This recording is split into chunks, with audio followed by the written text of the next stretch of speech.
Recorrí el andén de la estación con la mirada y agarré con más fuerza el asa de la maleta. Mis ojos se toparon con un cartel que anunciaba un enjuague bucal.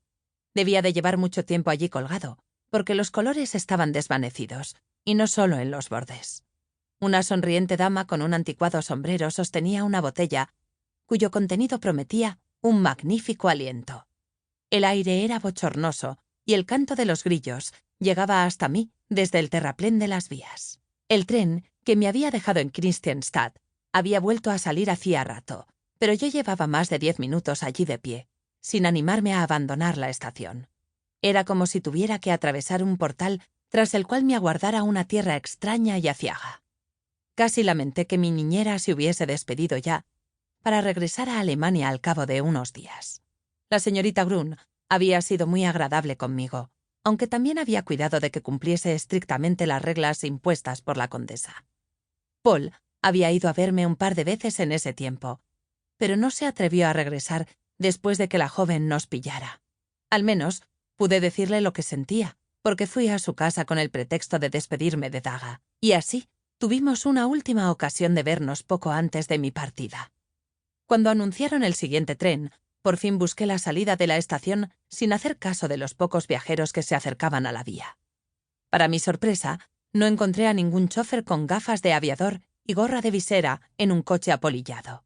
Era Agneta Lehongord en persona, quien me esperaba apoyada con desenvoltura en el capó de su vehículo. Se había anudado un fino pañuelo color malva sobre el pelo, que llevaba recogido, e iba vestida con elegancia. Su traje era del mismo color que el pañuelo, y la chaqueta tenía unos brillantes botones plateados. Al verme, enseguida se puso alerta. Se apartó del coche y se acercó a mí. ¿Cuánto tiempo debía de llevar esperándome ahí fuera? «Hola, Matilda», saludó y me ofreció la mano. «¿Has tenido buen viaje?» «Sí, gracias», contesté, y estreché sus dedos fuertes, pero suaves y cuidados. Me quedé callada, sin saber qué más decir. Ella me contempló con atención. «Ya casi temía que hubieras perdido el tren», dijo al cabo de unos instantes. «Es que necesitaba un momento», expliqué. «Te entiendo», asintió con la cabeza. «Al fin y al cabo, has tenido que abandonar todo lo que conoces, pero te prometo que Lehongord te gustará».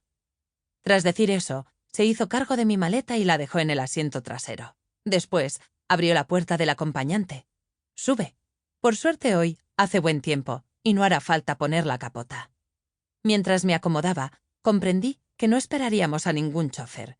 Debí de mirarla con incredulidad, porque al sentarse al volante preguntó: «¿Pasa algo?» «No, solo que pensaba que no conduciría yo». Echó la cabeza hacia atrás y rió. «Es una equivocación muy común. Hace muchos años que sé conducir. Me divierte, sobre todo porque aquí las carreteras son muy tranquilas y se le puede sacar todo el partido al motor». «¿Y su marido?» «También conduce». La condesa me miró con expectación. «¿Te gustaría aprender? Podría enseñarte yo misma, si quieres». El «no», con el que en realidad habría querido responder, se me quedó atascado en la garganta. Por suerte. «Pero, ¿acaso crees que las mujeres no somos capaces?» Sonriendo, giró la llave en el contacto. El motor despertó con un rugido y se puso a vibrar. Un momento después, el coche empezó a moverse. Salimos de Kristianstad y tomamos una amplia carretera. Aparte de una camioneta lechera, no nos cruzamos con ningún otro vehículo motorizado, pero sí con un carro de caballos cuyo cochero se había quedado dormido en el pescante.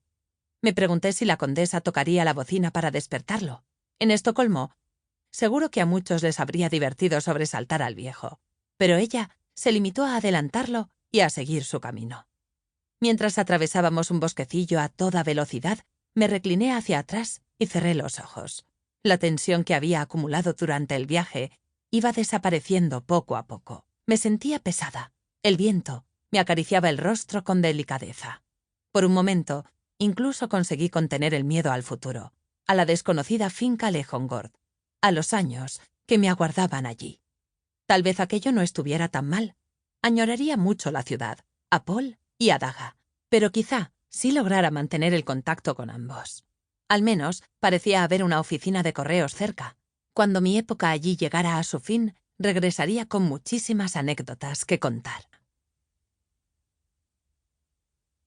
Para seguir escuchando este audiolibro gratuitamente, haz clic en el enlace de la descripción y podrás escucharlo completo sin coste gracias a la prueba de 30 días de Audible.